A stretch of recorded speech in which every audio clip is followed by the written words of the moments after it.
Assalamualaikum warahmatullahi wabarakatuh. Selamat pagi Bang Cebice Sopal TV. Apa kabarnya pagi hari ini? Kita mulai lagi minggu yang baru di hari Senin ini. Semangat pagi pastinya Bang Cebice. Kita kembali menyapa dari studio Sopal TV.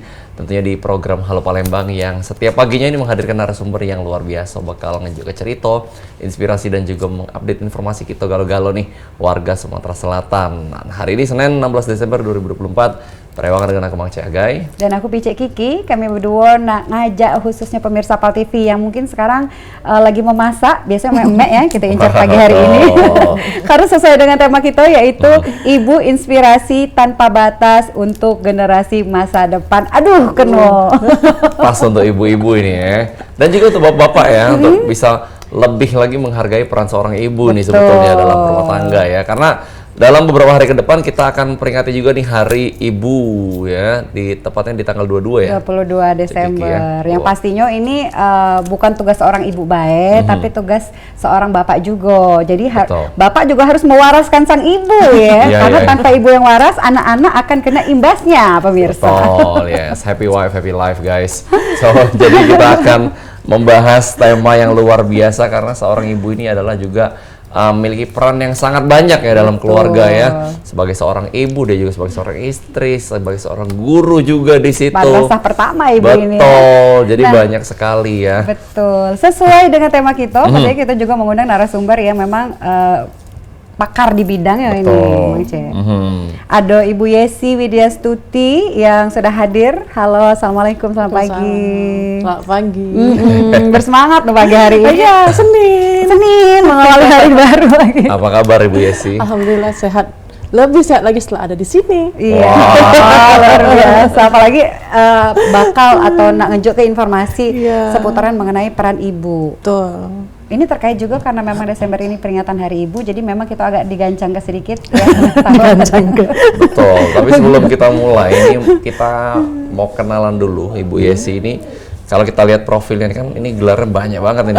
Panjang ini ya. Yesi Widyastuti, SS, SPSI, MM. Nah itu setelah itu masih banyak lagi.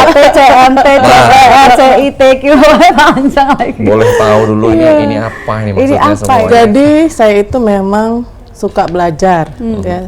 Jadi me time yang sip banget, yang enak banget itu ketika saya ada di ruang kelas belajar. Nah itu betul-betul yang menikmati waktu untuk bersama teman-teman saya gitu ya, terlepas dari kegiatan yang lain yang juga saya nikmati dan membahagiakan. Tapi dari sekian banyak kegiatan itu yang membahagiakan saya itu ketika saya duduk sebagai siswa, terus jadi belajar. Dan ya nggak tahu juga sih kenapa jadi titiran sepanjang itu, karena kan saya cuma ikut belajar lagi. Cuma anak-anak yang sebelumnya saya tidak pernah cantumkan gelarnya sebanyak itu, cuma anak-anak. Mama kan belajarnya tuh susah, kami kan juga berkorban, katanya gitu kan. Mama kerjain tugas, kami harus menyingkir dulu. Mama butuh konsentrasi, kami bantu apa gitu. Nah sayang lah Mama, katanya kalau nggak dipasang ya oke lah, silakanlah dipasang. Nah mulai dari situ baru sih itu semuanya itu dipasang gitu. Nah kenapa saya suka belajar? Karena memang bawaannya seperti itu, dan ternyata menjadi seorang ibu itu adalah satu proses yang tidak akan pernah selesai sampai kita mati. Atau kita nggak punya anak lagi, tapi ada anak orang yang akan jadi sambungan untuk kita untuk membantu rekan-rekan ibu yang lain untuk mendidik anaknya yang sebaik-baiknya itu yang seperti apa. Gelar seumur hidup ya. Yes, betul. Ada nggak sih ini keterkaitan yang panjang-panjang ini dengan peran seorang ibu nih? Oh ada, banyak ya. Jadi niat saya sekolah lagi itu untuk membersamai anak-anak. Jadi saya itu baru loh Mbak, saya SS-nya itu baru tamat di tahun 2018, terus MM-nya itu baru tamat di tahun 2020, SPSI-nya SPSI-nya itu baru kemarin. Baru jadi setelah anak-anak itu sudah otonom. Jadi saya mulai lagi keluar, hai dunia gitu ya. Setelah anak saya yang kecil itu masuk SD kelas 1. Sebelumnya itu Anda akan sulit menemui saya. Keluar, iya betul.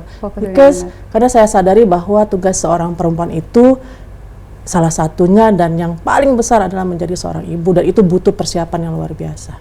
Bayangkan saya siapin diri saya untuk jadi ibu itu sejak saya dari SMA, SMEA ya, saya dulu SMEA itu sudah mulai ikutin seminar-seminar parenting. Oh luar biasa, jadi sudah terpikir sejak dini ya.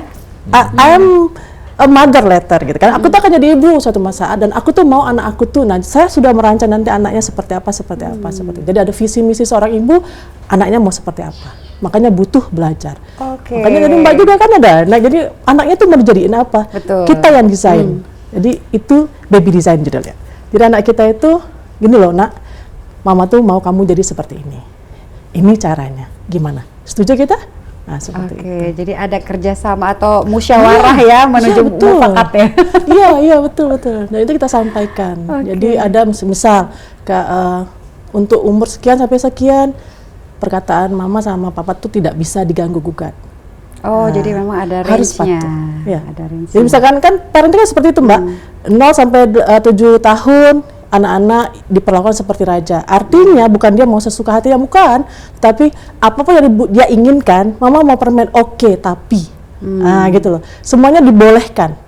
Dan sebagai seorang raja, mohon maaf ya, tata krama, etika, cara bicara, itu semuanya diatur. Jadi bukan berarti dia semena-mena seperti itu. Namun sekarang, kebanyakan orang tua tuh bablas. Jadi apa mau anaknya, oke saja tanpa ada batasan. Jadi apa aja boleh. Misalnya mama mau makan coklat, boleh sepotong. Jadi ada syarat. Dia misalnya malas sikat gigi ya, mau coklat nggak? Mau. Tapi setidaknya sikat gigi ya. Dan dia mikir kan, nah itu belajar.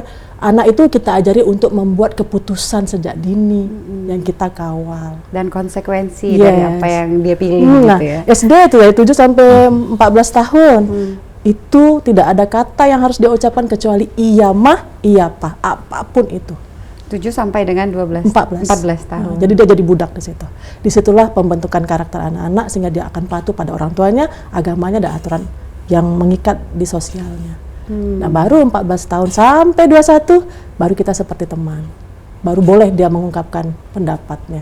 Tapi masa SD itu 7 sampai 14 itu enggak. Jadi kamu harus iya mah. Tapi itu penyiksaan. Strateginya setelah 5 detik baru dia boleh, mah boleh nggak sampaikan pendapat. Nah seperti itu. Sama suami juga seperti itu. Kalau suaminya bilang mama nanti harus begini. Oke bah, siap. Tunggu 5 detik, hitung 1, 2, 3, 4, 5. Tapi Pak beras habis, garam nggak ada, Papa yang beli ya. Misalnya seperti itu. Jadi kepatuhan itu di awal. Nah, kita ngajarin kepatuhan di awal. Harus ada contoh juga ya. Iya, betul. Wow, ini ilmu yang didapati dari salah satu gelar yang dibawa ini ya? Ya, semua itu. Semua ini Jadi itu counseling ada, jadi coaching ada gitu. Terus managing ya. Jadi kan mama salah satu peran ibu adalah warabatul bait. Jadi ibu adalah manajer rumah tangga, pengelola rumah tangga, bukan pembantu di rumah tangga. Iya. Pengelola. Baik. Pengelola ya. Iya, pengelola. Diperjelas sekali ya. Pembantu ya, ingat ya. Ya kan kayak manajer, kalau misalkan nggak ada tukang sapu terpaksa kita kan nggak punya kan benar-benar juga. Betul, bisa ngambil alih juga ya tugasnya ya. Nah, iya. Ibu Yesi ini juga seorang konselor dan juga konsultan pendidikan nih rupanya Mang Cebice ya. Dan ini apakah memang sudah lama menjadi seorang konselor konsultan pendidikan ini? Sudah lama sih sebenarnya ya. Cuman tidak yang diekspos untuk komersil memang. Saya membantu beberapa sekolah untuk menghadapi situasi-situasi yang tidak menyenangkan bagi siswanya di sekitaran Palembang. Sempat juga sih ke Bengkulu kemarin itu guru-guru TK, kepala-kepala sekolah TK. Memastikan bahwa mereka menjalankan tugasnya tuh dengan kesejahteraan psikis, jadi dengan bahagia gitu loh. Nah jadi itu karena kepedulian aja, saya mencoba untuk membantu guru dan orang tua bagaimana menyikapi perilaku anaknya yang tidak berkesesuaian, karena terkadang ketidaksesuaian perilaku anak itu justru datangnya dari kita. Oh gitu. Artinya memang sudah banyak ketemu macam-macam karakter ya.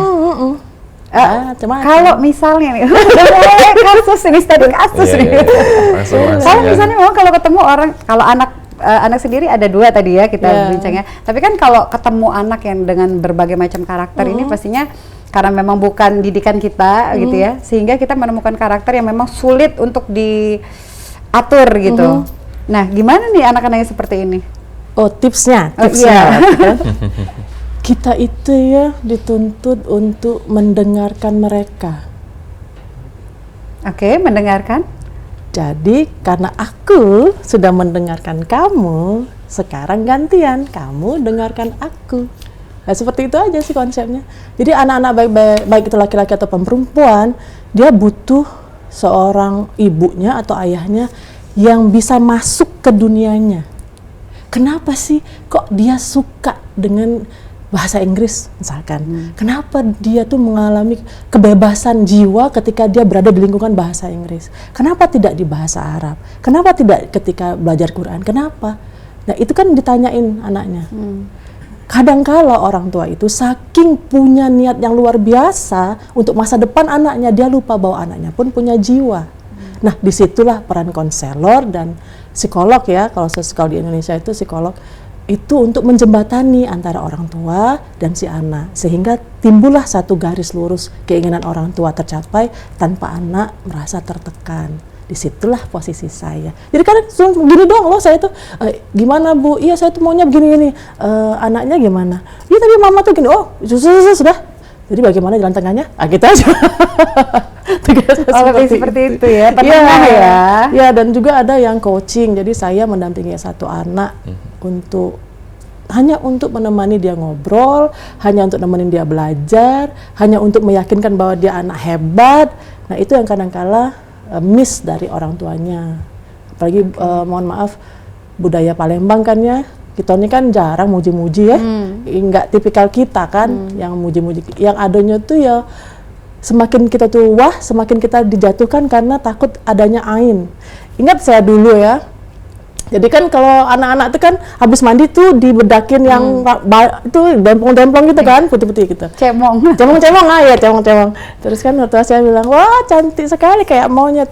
Oh, kok kayak monyet sih gitu kan. Jadi aku pikirnya, kok gitu, sempatlah down gitu kan. Terus bilang kan, kok ibu tuh bilang anak kita kayak monyet ya. Aku kan sebagai ibunya gimana gitu kan. Oh ternyata saya telusuri itu cara orang dulu untuk menghindari anak-anaknya dari ain, gangguan ain. Nah seperti itu. Tapi itu untuk psikologis anak sendiri gimana nih? Nanti dia nggak mau pakai bedak lagi jadi. Nah itu dibutuhkan pembahasan. Jadi anak-anak itu Mbak ya, apalagi pasca SD masuk SMP gitu kan, anak-anak remaja itu butuh obrolan-obrolan ringan bersama ibu dan bapaknya. Kalau misalkan anak perempuan sama ayahnya, sekali-kali dating lah setiap hari Minggu sama ayahnya, ngobrol gimana Kak di sekolah, ada nggak yang suka sama kamu, atau gimana nih kegiatan di sekolahnya, ada yang ganggu kamu atau tidak. Oh ini ada papa nih yang akan siap kalau ada yang ganggu kamu bilang papa. Itu menegaskan, jadi anaknya akan terhindar dari bullying. Anak laki-lakinya juga seperti itu, jalanlah bersama mamanya gitu. Iya, lebih ke mama ya kalau anak laki-laki. Iya. Luar biasa, kita bakal banyak dapat insight-insight ini ya, terkhusus untuk Mang Cek Bicek yang para orang tua nih, bapak-bapak, ibu-ibu pastinya. Berhubung ini tema kita ini peran ibu ya. Sebenarnya kenapa ibu ini jauh lebih berperan ketimbang seorang ayah? Masa? Ya ini harus dijawab oleh seorang pakar. ini relating to the temanya mau direlatekan ke hari ibu atau bagaimana saya jawabnya? Pokoknya kenapa ibu itu kayaknya selalu dikatakan detail yang memang bertanggung jawab atas anaknya. Kemudian madrasah pertama, kenapa nggak bapak gitu kan? Oke, sebenarnya tanggung jawabnya itu lebih besar ke bapaknya. Tuh, sebenarnya. bapak ya. Ibarat kata gini ya, sekolah itu kan ada kepala sekolah. Kepala sekolah itu posisinya ayahnya tuh kepala sekolah yang memantau fasilitas, dana bos, segala macam itu urusan kepala sekolah toh. Nah, ujung tombak dari sekolah siapa? Guru. Nah, ibu posisinya sebagai gurunya karena ibu ada madrasatun ula, guru pertama bagi anaknya. Jadi segala sesuatu yang ibu lakukan, bahkan cara pakai baju, cara ngupil, cara makan, segala macam itu tuh bisa dilihat dan dicontoh tanpa bicara dari ibunya. Nah, seperti itu. Jadi peran bapak itu lebih pada dia securing. Nah, jadi dia tuh berdiri kokoh, memperhatikan sekitar, memastikan keterbutuhan. Oke, sekolah ini butuh apa? Butuh gedung yang bagus. Oke, disediakannya rumah gitu kan. Dia butuh apa lagi? Oh, dia butuh fasilitas nih, AC segala macam. Dia yang provide itu. Nah, itu lebih berat sebenarnya karena dia harus berpikir halal haram dari apa yang dia dapatkan. Nah, guru kerjanya cuma laporan. Pak Kepala Sekolah, siswa kita ini ada 4 ya, yang kelas 1, 2, 3, 4. 1, mereka ini begini, laporan setiap hari. Ya kan, karena itu, jadi begitu Pak, jadi bagaimana ya saya harus lakukan? Ada arahan selanjutnya? Nah gitu. Nah posisi itu yang sebenarnya, yang sangat menentukan bagaimana laju pendidikan anak kita itu akan baik atau tidak. Oke. Jadi tidak ada peran ibu yang lebih utama, Iya.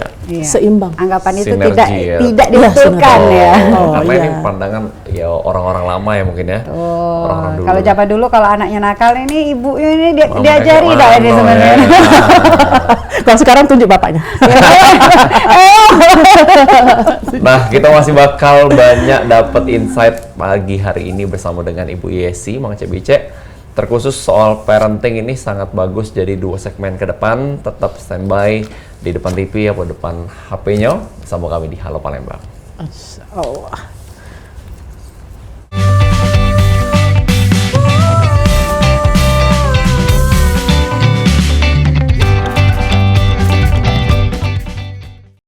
Mau kasih pemirsa Pal TV, masih mantap di Halo Palembang, yang masing-masing berewangan dengan Becek Kiki dan juga Mang Cek Hagai. Betul. Kita di segmen pertama tadi sudah banyak membahas mengenai peran seorang ibu, karena memang pagi hari ini kita membahas tema ibu inspirasi tanpa batas untuk generasi masa depan. Kadang-kadang tidak sempat lagi menuju atau mendalami si tema ini, kita sudah membahas macam-macam ya dengan narasumber kita ya pagi hari ini. Oh, kita mungkin balik lagi ke tema yang dimana kita bakal memperingati Hari Ibu nih. Masih dengan Ibu Yesi, seorang konselor dan juga konsultan pendidikan dan juga seorang ibu. Wah, kalau secara pribadi nih, apa sih arti Hari Ibu bagi Ibu Yesi ini sendiri? Hari Ibu ya, Hari Ibu itu setiap hari. Kami tuh tidak terbiasa untuk memperingati peringatan-peringatan seperti itu, karena bagi kami, khususnya Hari Ibu ya, itu Hari Ibu adalah setiap hari, setiap detik itu Hari Ibu. Kenapa? Satu hari tanpa ibu di rumah, boy, berantakan, kaca balau segala macam. Jadi Hari Ibu itu penting untuk diperingati setiap hari di setiap momen hidup kita sebagai anak. Kenapa? Karena ini pengalaman dari teman-teman ya, ketika orang ibunya, terutama ibunya meninggal, terus jadi ada kehampaan tersendiri yang dirasakan. Nah, jadi kenapa jadi harus setiap hari? Mumpung masih hidup, mumpung kita masih bersama, ungkapkanlah cinta dan kasih sayang itu semaksimal mungkin, sehingga ketika beliau sudah tidak ada lagi, kita sudah tuntas dengan tugas kita sebagai anak kepada orang tua. Iya, jadi marwah sebuah rumah itu kan hilang kalau tidak ada seorang ibu di gelap, dalamnya. gelap. Ya. Atau teman sih ya, kalau ibu saya masih ada. Bagaimana sih? Ini pertanyaan juga untuk ibu-ibu di rumah yang memang terpaksa harus kerja dari pagi sampai sore, ketemu anak, kadang-kadang anak yang sudah mulai mengantuk begitu ya. Gimana sih untuk menjadi ibu yang dirindukan, ibu yang memang memiliki apa ya? Panjang ceritanya. Itu banyak sekali memang teman-teman sebaya saya juga yang seperti itu. Jadi bekerja itu dalam Islam kan mubah saja, khusus untuk perempuan yang mubah saja, kan dia ada suami, jadi yang menanggung segala sesuatu itu adalah suami yang bertanggung jawab atas keberlangsungan rumah tangga itu yang berkenaan dengan finansial. Makanya tadi kan tanya rumah tangga itu seperti apa? Rumah tangga itu kan ada peran, Mbak. Kalau tadi ditanya itu peran ibu lebih dominan, tidak juga, karena dalam sebuah rumah tangga, dalam keluarga itu ada sistem family, jadi unit-unit dalam keluarga itu ada, jadi unit ibu, unit istri, suami, itu hubungannya ada, relasinya ada suami istri, terus ibu, perannya sebagai ibu, ayah, harus ada anak, ada kakak, jadi itu adalah satu unit-unit dalam keluarga yang memang harus dibentuk, sehingga kita tahu nih posisi ibu tugasnya apa, posisi ayah tugasnya apa, posisi anak tugasnya apa, posisi adik tugasnya apa, posisi istri ke suami, suami ke istri, ibu ke anak, anak ke ibu, anak ke ayah, ayah ke ibu. Jadi semuanya ada perannya dan fungsinya masing-masing. Kalau semua itu berjalan sebagaimana mestinya, maka rumah tangga itu, seluruh komponen dalam rumah tangga itu, keluarga itu akan hidup dengan kebahagiaan. Oke, tapi gimana kalau kasusnya memang terpaksa Iya, nih? terpaksa dan ini kan cukup harus banyak ya. meninggalkan anaknya. Nah, satu bahwa harus disadari jangan sampai pas di rumah itu tinggal sisa waktu. Yang sering terjadi adalah ketika keluar rumah itu dengan semangat, lupa meluk anaknya, lupa meluk cium anaknya gitu kan. Kalau mau kerja peluk dulu anaknya minimal 1 menit. Karena biar chemistry dan hormon kasih sayangnya bertukar, sehingga ada kerinduan. Satu. Kedua, kadangkala para ibu ini saking husuknya bekerja, saking sibuknya bekerja, lupa hanya untuk menanyakan kabar anaknya di pagi hari, siang hari, sore sebelum dia pulang. Ada yang seperti itu. Terus ketiga, blast. Jadi anak itu tuh merasa Ketika ibunya tidak ada, maka sosok itu tidak ada. Kenapa? Karena timing untuk bersama ibunya itu berkurang. Dan ketika ibunya ada, ibunya tidak prima menjadi seorang ibu. Pulang kerja nih, jam 4 atau jam 5. Capek ya? Udah capek, sampai rumah tuh, wah rumahnya kok berantakan banget sih, ini gimana sih? Tinggal ngomel ya? Nah, jadi itu. Sedangkan anak-anak tidak berhak mendapatkan itu. Pulang ke rumah harusnya dengan senyum yang lebar. Hai, apa kabar semua? Satu hari ini kita gak ketemu, jadi gimana nih? Ya kita ngobrol-ngobrol dulu.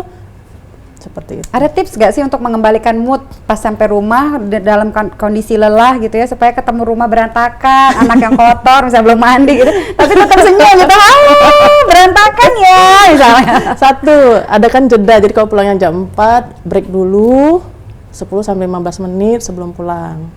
Jadi cool down dulu. Kedua, ada nggak sih kebingungan kita tuh, ekspresi kita tuh buruk, ataupun kita tuh jadinya lesu, lecek, malas ketika kita mau ketemu dengan yang kita cintai. Walaupun capek pasti berbinar-binar. Nah, seperti itu. Nah, yang dikhawatirkan adalah, yang terburuk adalah ketika ibu itu menganggap bahwa anaknya bukan prioritas utama dalam hidupnya. Itu yang terburuk. Apalagi ada ibu-ibu yang lebih nyaman ketika anaknya bersama neninya, lebih nyaman anaknya bersama dengan ibunya, neneknya, lebih nyaman dengan kesendiriannya. Padahal udah dari Senin sampai Jumat udah kerja, nah Sabtu Minggu dia malah bingung lagi, aku mau ngapain ya, aku mau ngapain ya. Bukan untuk anaknya justru. Bukan buat anaknya. Bahkan telepon saya, Maya sih ada kegiatan nggak di hari Sabtu Minggu? Mau ngapain? Aku bilang Sabtu Minggu buat keluarga lah. Nggak lah, aku bosan di rumah sih. Berarti rumah bukan tempat yang menyenangkan. Aku nggak ke kantor hari ini, bingung aku mau di rumah ngapain. Lu bingung karena kamu tuh nggak biasa di rumah, gitu kan. Jadi dia nggak tahu apa yang harus dilakukan, apa kenikmatan di rumah, dia nggak tahu itu. Akhirnya Sabtu Minggu, ini Sabtu Minggu loh Jen, aku bilang, masa mau cari job juga? Yalah, daripada aku di rumah, anak-anakmu piye? Dia bilang, ya nggak apa-apa lah, kan ada ini, ada ibu, ada neninya juga, ada papanya. Ya udahlah, kasak-kusuk sama bapaknya aja. Jadi itu juga bisa dirasakan seorang ibu ya? Oh iya. Bukan seorang anak aja yang bisa merasakan kayaknya pengen keluar-keluar jadi aja gitu. itu gini loh Mbak, ketika seorang ibu merasa lebih nyaman di luar, artinya kan ada masalah di dalam rumah. Kenapa dia tidak nyaman? Sedangkan home sweet home katanya gitu kan, be my home. Kalau anak-anak remaja sekarang kan pacar-pacaran itu, you are my home, itu kan kamu tuh rumah aku. Ternyata aku cuma rumah singgah. Putus kayak gitu. Nah, jadi maksudnya, jadi ketika seorang ibu itu bekerja, satu itu sangat berhebat betul ya buat saya. Kalau ketika ada ibu yang bekerja dari pagi sampai sore, ada yang sampai jam 9 malam gitu, karena ada beban kerjaannya lebih berat yang harus dia terima karena posisi dia yang seperti itu. Terus dia harus ke rumah lagi, dia harus yang mengurus anak-anaknya, rumah tangganya, ngatur segala macam, terus berhadapan juga dengan suaminya. Wah, itu hebat banget. Saya tidak mampu, makanya saya tidak bekerja. Oke, berarti itu tantangan khusus ya. Tapi balik lagi ke tema kita, bahwa ibu itu adalah inspirasi. Oh iya. Nah, untuk menjadi inspirasi ini kan kayaknya berat sekali ya tugasnya. Betul. Bagaimana sih caranya gitu? Tanpa batas ya. Tanpa batas lagi ujungnya ya. Ya, jadi sebenarnya ya Mbak ya, inspirasi kita itu timbul dari ibu kita dulu. Jadi bagaimana Mbak mengasuh anaknya, itu sebagaimana ibunya dulu mengasuh dirinya. Makanya sama seperti saya juga jadi seperti ini juga karena ibu saya yang begitu concern dengan anak-anaknya. Jadi dia itu memang hidupnya untuk ditujukan pada anaknya, fokus pada anak-anaknya, ibu saya gitu. Jadi kalau dibandingkan dengan titel saya yang sederet itu tuh nggak sebanding dengan beliau, karena beliau cuma tamatan SMP saja. Ibu saya itu tamat SMP. And then setengah perjalanan itu bapak ibu saya bercerai, gitu kan. Nah, tetapi saya tidak kehilangan figur itu. Saya tidak jadinya kacau balau ketika bapak ibu saya bercerai. Justru akademis saya itu cenderung meningkat. Bukan karena saya bahagia dengan perceraian mereka, tapi saya memiliki konsep positif atas hal itu, bahwa yang terpecah itu tuh dalam unit keluarga ya, yang terpecah itu tuh hanya hubungan antara suami dan istri, bukan orang tuanya. Bukan parentingnya, bukan ibu dan anak, bapak sama anak itu langsung terpisah, cerai berai, itu tidak seperti itu. Tapi yang terpisah itu hanya kehalalan seorang laki-laki dan perempuan untuk hidup bersama. Nah, itu pemahaman itu saya dapat dari ibu saya.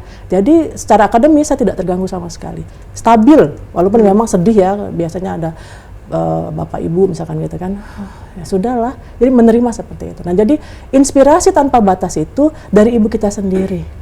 Makanya saya belajar sebanyak itu pun baru setengah perjalanan nih saya jadi ibu gitu kan. Dan kita tentu punya visi dan misi untuk anak kita. Mbak mau anaknya seperti apa? Kalau saya saya pribadi kan saya sekolahnya di non-muslim. Saya tahu bagaimana gegap gempitanya sekolah di non-muslim itu. Karena teman-teman yang muslimnya sedikit gitu kan, bingung gitu kan, bingung. Nah, jadi kami tidak ingin, saya khususnya tidak pernah mendirect anak-anak untuk sekolah yang di non-muslim seperti saya, dan kewajiban mereka adalah belajar Quran dan belajar bahasa Arab. You like it or not, itu sistem pendidikan di keluarga kita. Kalau itu nggak terpenuhi, kamu nggak akan kuliah kemana-mana. Jadi itu dari kecil saya tanamkan. Karena saya sulit membaca Quran gara-gara saya di sekolah non-muslim. Tapi hari ini saya masih belajar. Jadi kemampuan anak-anak alhamdulillah melebihi daripada kemampuan saya dalam memahami Quran itu. Nah, itu achievement buat saya. Baik. Jadi barternya, oke. Keinginan kami orang tua hanya 2. Pertama, belajar Quran, menghafal Quran, dan belajar bahasa Arab. That's it. Nah, untuk barter ini maunya kalian apa? Jadi setiap itu pasti ada barter. Karena hidup itu cuma transaksi dan negosiasi, nak. Tidak lebih dari itu. Kita bisa berdamai, konflik apapun bisa didamaikan dengan negosiasi dan transaksi. Nah, jadi mau bagaimana? Oh, kami mau gini, oke. Jadi kita tuh menyiapkan segala sesuatu untuk anak itu memang untuk menyamankan mereka untuk sampai pada visi kita, misi kita. Dan itu disampaikan ke anaknya. Bahkan kita juga memilihkan teman-teman mereka. Jadi kayak Mbak Sasha gitu kan, dia sudah kuliah dan itu di absen. Teman Mbak Sasha ada berapa di kelas? Ada sekian mah. Oke, tell me. Bagaimana Satu mereka? persatu.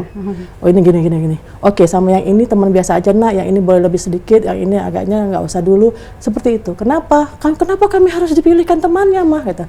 Karena tanggung jawab orang tua untuk memilihkan lingkungan terbaik bagi anak-anaknya. Dan kenapa harus dengan teman-teman yang baik? Karena Rasul bilang 5 temannya itu menunjukkan siapa kamu. Jadi kalau kamu berteman dengan 5 yang orang baik, soleha gitu ya, kamu belum sesoleha itu, kamu termasuk di dalamnya. Dan teman-teman ini yang akan mencari kamu ketika kamu tidak ada di surga nanti. Sebaliknya, kalau teman ini nggak benar, ada peminum, ada pemabuk, ada pezina dan sebagainya, dan kamu satu-satunya yang sholat, yang paham agama, maka mohon maaf, sorry to say, kamu akan ikut bersama mereka.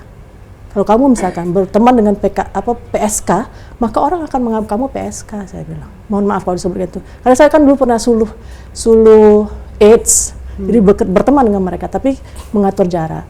Gitu kan, ketua kita bilang atur jarak, jangan terlalu dekat. Nah, seperti jadi teman itu harus dipilihkan. Keterpaksaan anak-anak atas kepatuhan itu pahala buat mereka. Jadi mereka, oh oke, nggak gitu ya nak. Jadi kalau selalu diulang-ulang, dan memang itu loh Mbak, kita nggak cukup sekali. Untuk menanamkan kebaikan ke anak itu 2.000 kali. 2.000 kali. Bapaknya ada bosannya ya?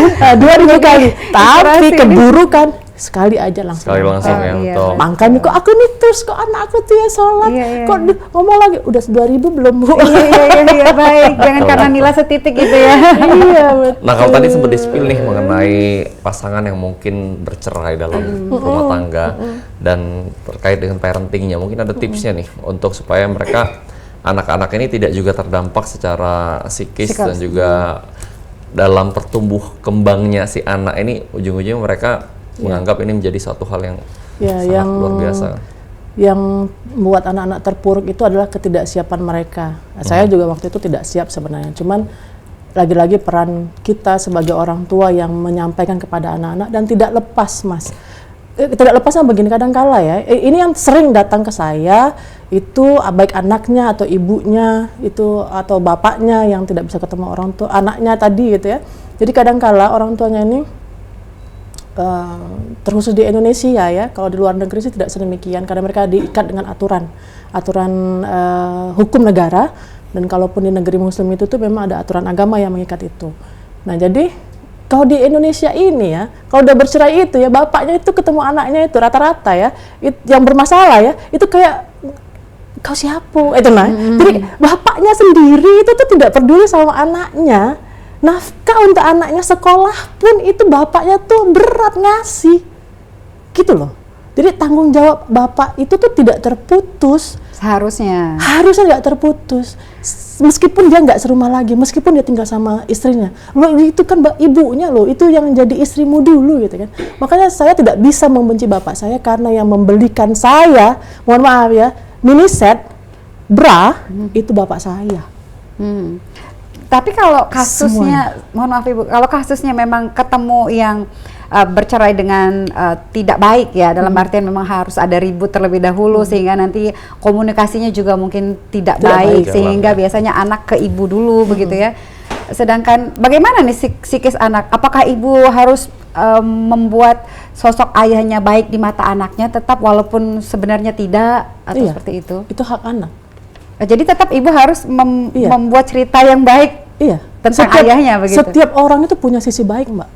Nggak mungkin dia dia tuh buruk banget, bapak lu tuh nggak ada buruk-buruk, nggak ada baik-baiknya gitu, buruk sama. Coba dia pikirkan, kalau emang seburuk itu bagaimana dengan Anda? Kenapa Anda pilih dia untuk jadi suami? Waktu itu, ya kan? Tentu waktu itu kan berpikir positifnya, cuman karena kebencian yang mahal, kemarahan yang luar biasa menutupi kebaikan-kebaikan itu. Ada kebaikan itu, ada. Jadi walaupun si bapak ini tidak bertanggung jawab, tetap harus ibu saya tuh yang senantiasa baik-baik bilang, gitu ya? tapi kamu tuh baik loh, ingat ya, uang kuliah kamu, uang sekolah kamu tuh dari dia, dari beliau itu ya, ingat ya, ingat. Kita tidak bisa makan kalau dia tidak kasih duit kita. Ingat ya, beasiswa kamu itu dari kantor bapakmu. Saya kan dapat beasiswa waktu itu. Itu dari kantor bapakmu yang mengupayakan segala sesuatunya. Ingat ya. Jadi ibu saya tuh selalu bilang kebaikan-kebaikan bapak saya. Wow, itu memang benar-benar peran ibu ya, bukan Salah hanya satu inspiratifnya itu adalah selalu menanamkan positive thinking kepada anaknya. Iya, tentang bapaknya, bahkan tentang semua orang sebetulnya ya. Karena anak tuh sangat percaya sama apa yang dibilang sama mamanya ya pastinya. Soal cewek-cewek kita hati-hati nih untuk meme ya. Jangan basi ngomong karena anak-anak ini gampangnya percaya dengan ibu-ibu ini ya. Kita bakal balik lagi di segmen ketiga. Jangan kemana-mana, tetap bersama kami di Halo Palembang.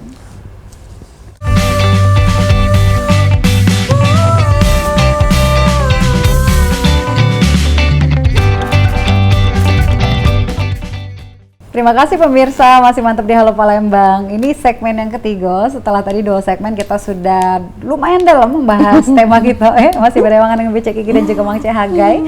Pagi hari ini kita agak curi start di Hari Ibu, jadi kita membahas mengenai tema seorang ibu sebagai inspirasi tanpa batas untuk generasi masa depan. Jadi memang masa depan itu akan ditentukan juga oleh peran seorang ibu, artinya itu ya. Masa depannya sampai mana nih, kalau aku boleh tanya? Sampai menikah mungkin? Enggak ya? Sampai seumur hidup?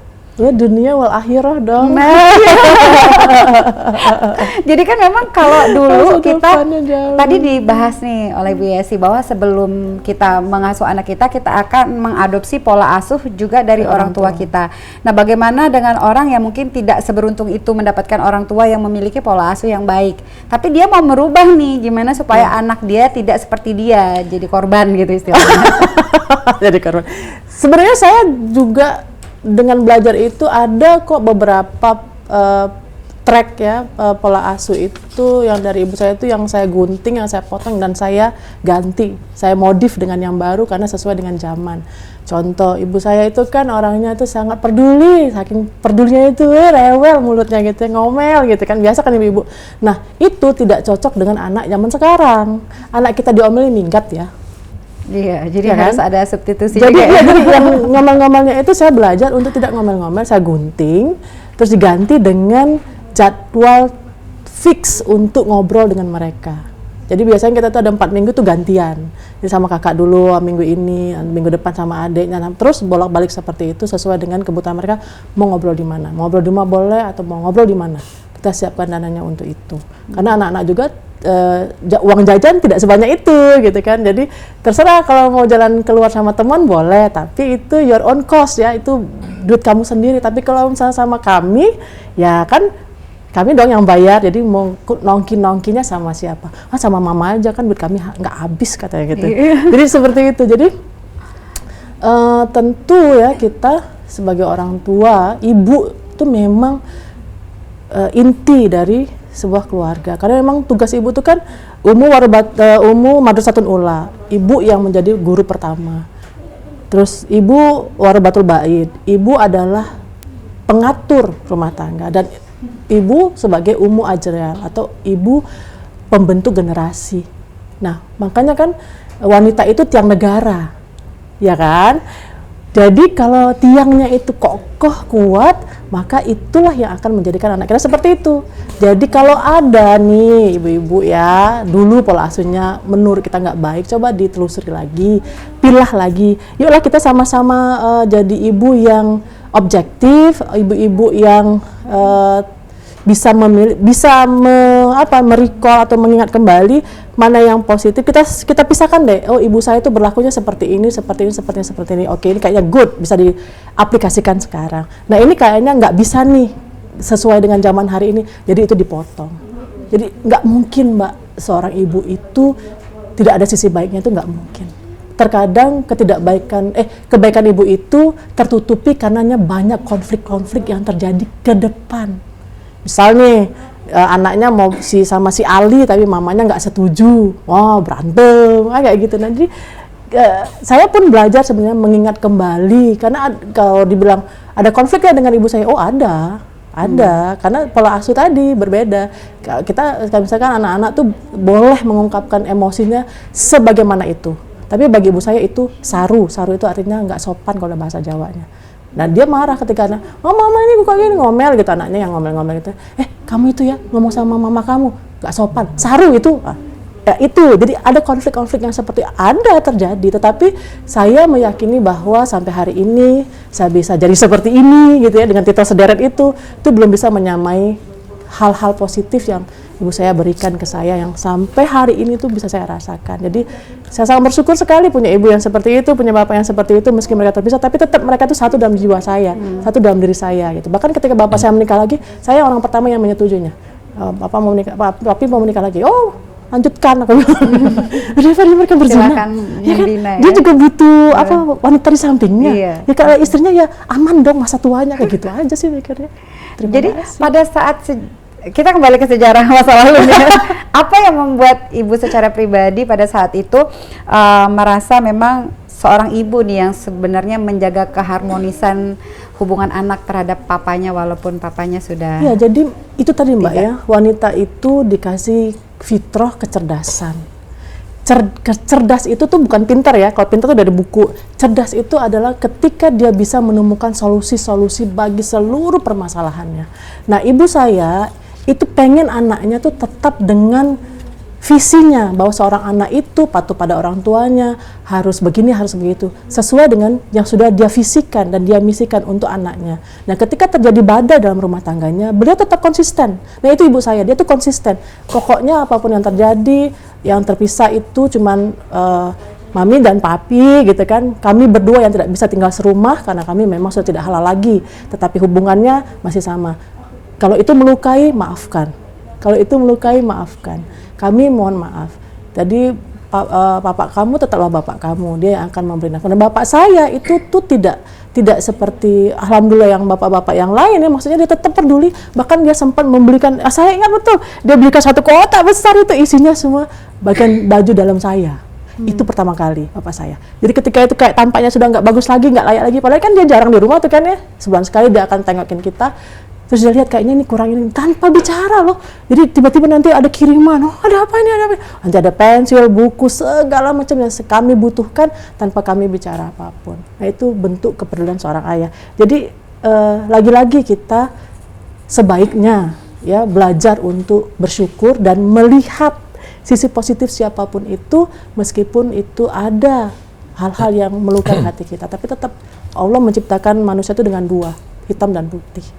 Jadi kita mau lihat yang mananya, yang putihnya atau yang hitamnya. Wow, tergantung sudut pandang kita Yes, ya. Nah, kalau peran ibu sekarang nih, di era sekarang di mana yang dihadapi adalah generasi Z dan juga generasi Alpha nih. Generasi Alpha, strawberry gitu ya, segala macam. Seperti apa sih harusnya seorang ibu ini bertindak, bersikap? Nah, jadi ini kan anak-anak ini gadgeting ya. Kalau zaman sekarang ini kan anak itu gadgeting, dari mungil-mungil, anak-anak TK tuh ya, bahkan anak-anak yang baru usia 2 tahun, baru nengok melihat dunia itu yang dilihat adalah handphone. Jadi kita harus membersamainya. Makanya ibu tadi tekan seorang wanita diberi fitrah kecerdasan, karena dia senantiasa harus up to date. jangan sampai ketinggalan zaman. Anaknya pegang iPhone, mamanya juga harus ada iPhone. Atau gadgetingnya itu dia di bawah kita, jangan dia yang lebih mutakhir dari kita. Ya. Dia di bawah kita sehingga kita bisa mengontrolnya, mengelolanya. Terus apa yang dia, makanya kita butuh lihat dunia ya, maksudnya ada di titik mana nih kerusakan remaja saat ini. Di situ kita harus tahu. Makanya saya tuh sangat suka ya datang ke sekolah-sekolah, nanti ngasih saya minta waktu 1-2 jam untuk membersamai anak-anak perempuan khususnya untuk mereka jadi wanita yang sebagaimana wanita yang dimuliakan dalam Islam segala macam kayak gitu. Kenapa? Karena saya butuh tahu nih di titik mana, di ruang mana di dunia ini yang menjadi titik krisis dan kritis buat anak kita ketika mereka harus keluar. Sehingga kita tahu nih updatingnya, oh seperti ini. Oh ini masalahnya ini, berarti solusinya seperti ini. Karena sekarang itu gadgeting semua, jadi kita juga harus gadget. Jadi ya ngomong sama suami pun harus pakai gadget dong. Karena dia laki-laki itu kan suka begini, ya kan Mas? Iya, langsung kirim aja WA. Iya, iya, lebih cepet loh daripada nanti handphone aja. Ya udah kita siasatnya apa? Kirim aja 4 foto kita terus aja, sampai bosan dia. Jadi menghadapi generasi Z saat ini, strawberry, kita memang betul-betul harus paham kondisi jiwanya yang rapuh itu. Strawberry itu ya, seret langsung penyet ya, ya kan? Generasi Z itu ya, dia sotoy tapi dia nggak punya ilmu. Betul, dia seolah Itu tahu dunia. tantangannya sebenarnya. Dia tahu galo gitu kan. Nah, tapi ternyata rapuh di dalam. Iya. Nah, kerapuhan inilah yang harusnya ibu tuh pahami. Betul. Nah, inilah yang jadi peluang kenapa sekarang marak tuh ada jasa curhat yuk, ada jasa konseling, naik daun gitu kan, psikolog tuh, oh tajir, banjir orderan atau banjir job gitu. Kenapa? Karena orang tua yang saat ini itu dia tidak tahu bagaimana harus menyikapi anaknya. Itu salah satunya karena kehadiran dan bentuk profil figur ibunya khususnya itu tidak ada dalam hidup anaknya. Wow. Pelajaran untuk menjadi ibu ini kayaknya nggak cukup 1 jam. Nggak cukup ya. Lama-lama lagi nggak tahu lah ya. Sesi khusus lagi harusnya ya. Nggak terasa ini Bu Yesi kita udah di penghujung sudah habis. acara. Iya. Mungkin satu pesan-pesan lagi nih untuk para ibu di luar sana. Aduh pesannya. Baik, pertama saya mengucapkan dulu ini untuk terus untuk ibu saya di rumah yang nanti nonton lah dia ya nanti. Terima kasih Mi sudah jadi ibu terbaik. Aku jadi seperti ini karena Mami dan Papi. Terima kasih banyak sudah menjadi bapak yang terhebat. Jadi di hari ini sebenarnya bukan cuma hari ini ya rasa bersyukur itu, tapi karena dikasih kesempatan Pak TV, jadi go on public gitu ya. Jadi dengan kita bersyukur kepada orang tua kita, maka anak kita pun akan bersyukur sama kita. So ibu-ibu di luar sana, sepaling Bang Anget, ayolah kita belajar lebih banyak lagi untuk memahami jiwa anak kita, apalagi anak kita yang generasi Z dan strawberry ini yang mereka itu penuh dengan kerapuhan jiwa karena mereka terlalu kritis pada sesuatu yang mereka tidak tahu dan mereka mencoba untuk menjadi hebat dengan secara instan dan dia juga nggak tahu gimana cara membuat jembatan-jembatan dan tangga-tangga menuju keberhasilannya. Nah tugas kita, ibu didampingi oleh suami tercinta, yang punya suami, yang nggak punya suami, ya nanti kita berdoa lah ya supaya dapat suami yang baik gitu. Dan jangan khawatir kalau butuh teman untuk berbagi cerita, untuk melepaskan beban penat pengasuhan anaknya, butuh ilmu yang bermanfaat untuk menambah hasanah pengetahuan dan lebih menjadikannya hebat dalam mendidik anaknya. Ayolah kita sama-sama untuk bergandengan tangan menjadi ibu hebat bersama. Saya siap membantu dengan cara apapun itu, and no worries, semuanya bisa kita diskusikan segala sesuatu. Dan yang jelas satu hal, saya tidak hanya ingin mengucapkan selamat Hari Ibu hari ini, karena kami juga tidak termasuk dari keluarga kami itu tidak memperingati hal seperti ini, tetapi Hari Ibu adalah hari setiap hari dan setiap detik. Dengan sangat bersyukur kita karunia anak untuk menjadi seorang ibu, dengan begitu anak kita akan juga bersyukur punya kita sebagai ibunya. Ayolah jadi ibu yang terbaik. Luar biasa. Wow. Terima kasih Bu Yesi. Terima kasih. Seorang konselor ya dan juga konsultan pendidikan. Yang pastinya seorang ibu titel yang Jadi kalau paling ditanya nggak selesai. profesinya apa? Saya ibu rumah tangga. Ibu rumah Rumah tangga. tangga. Baik. Nomor 1. Nanti kalau tanya saya, tolong. Apa Ibu rumah tangga ya.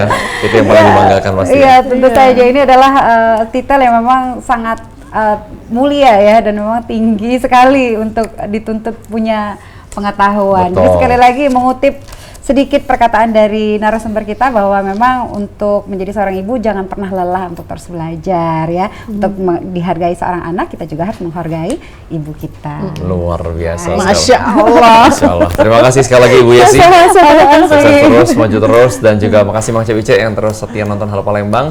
Terus saksikan setiap hari jam 9 merapat jam 10 cuma di Pal TV. Memang punya kita, akhir kata aku HGKND. Dan aku Becek Kiki. Yang pamit, sampai jumpa.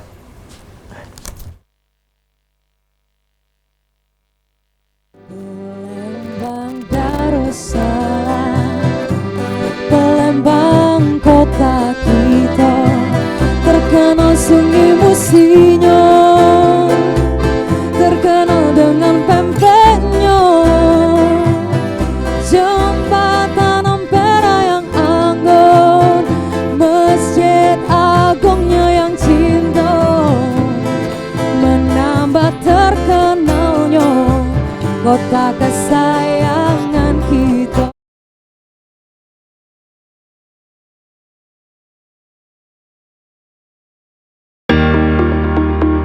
Acara ini dipersembahkan oleh